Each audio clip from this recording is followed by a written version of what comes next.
আমাদের বাঙালিদের এই পৌষ সংক্রান্তির ব্যাপারে সবারই একটু কম বেশি ধারণা আছে। চলো পৌষ সংক্রান্তির দিনে কালকে আমি কিভাবে সময়টা কাটালাম তোমাদের সঙ্গে একটুখানি ছোট্ট করে শেয়ার করি। প্রথমেই মা বাড়িতে পিঠে বানিয়ে গপুকে দিয়েছিল, তারপরে আমরা সবাই মিলে পুরনো বাড়িতে চলে গেছিলাম। পুরনো বাড়িতে যাওয়ার সঙ্গে সঙ্গে বসে পড়ি পিঠেতে হাত লাগানোর জন্য। এমন কেউ নেই যে ওখানে পিঠেতে হাত লাগায়নি। তো খুব মজা করছিলাম। Oh, fine, fine.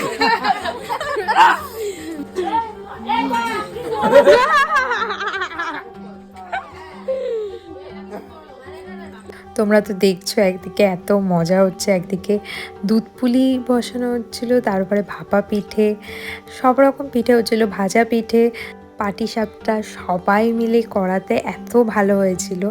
তারপরে আমরা খেতে বসে পড়লাম, খেয়ে দিয়ে দেন বাড়ি ফিরলাম। তো আজকে ভিডিওটা এইটুকু।